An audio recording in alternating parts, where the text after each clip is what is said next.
Let's take a look at the next drill in our butterfly Y press series. Now this drill here is going to be performed with 2 kickboards.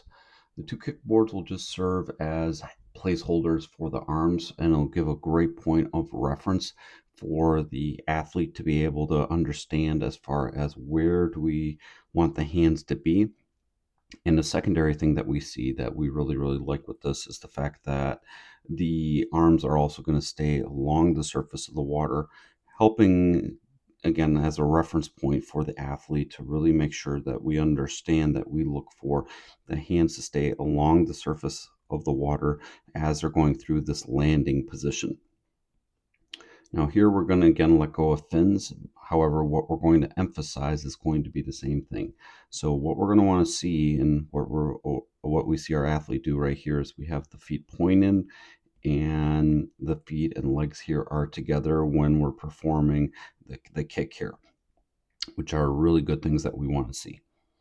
In butterfly, we want to make sure that we remember that we have this inverse relationship created between the shoulders and feet, or the chest and the legs, are going one direction. Here they're going up, and then the hips will go down. The opposite's going to be true here, where the hips then go up, and then the feet and legs and the shoulders or the chest here are going down. So this inverse relationship is always going to be present when we're doing the butterfly stroke. As we continue to go through, just remember, as your athlete needs to take a breath, please be sure to make sure you remember to lift up that head. We don't have to hold the breath by any means. Now, the head here, we look for kind of going right in between the arms for when it goes under the water.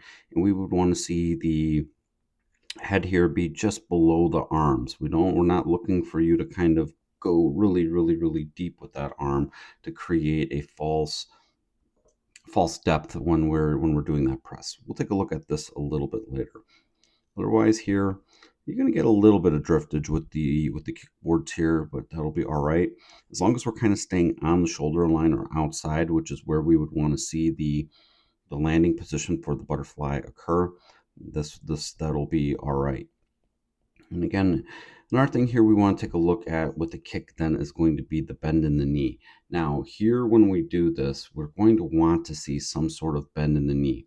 We don't want to see so much where if the legs are up here and the feet are way out of the water, we would just see a lot of this back and forth or flexion with the knee, because all that's going to do then is create a lot of just a splash at the surface, not really creating anything or generating any speed here.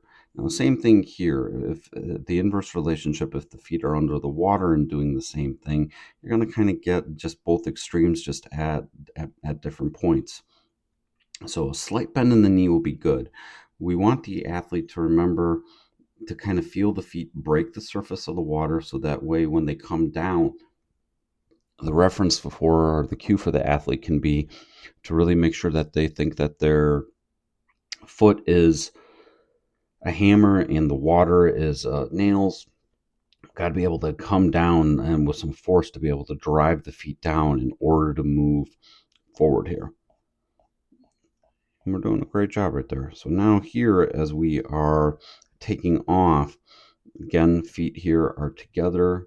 We've got a little bit of a bend in the knee there, and then driving down. And look where the feet end up. We end up here under the body, which is perfect where we want to be able to go. We don't want to have such a small kick where then we can't be able, or just we won't generate enough power to be able to generate forward. And then we'll take a look here at our return view and just looking for the same thing. Shoulders, feet here are up, the hips then are down, then here hips are up, shoulders and legs are down, arms are staying here just outside the shoulders. We're doing really nice work right there. And just remember, we want to watch that the feet are staying together, breaking the surface. Doing really great work right there. Okay, now as we go under the water, what we're going to want to take a look at is just going to be kind of how deep does that head go. So here on a press, see how the head is kind of right in between those arms, just below the surface? That's where we want it to be. Now, here our athlete is, see how there the chest becomes that deepest point, and it's not too much deeper than the head here. We kind of find that's going to work for most athletes.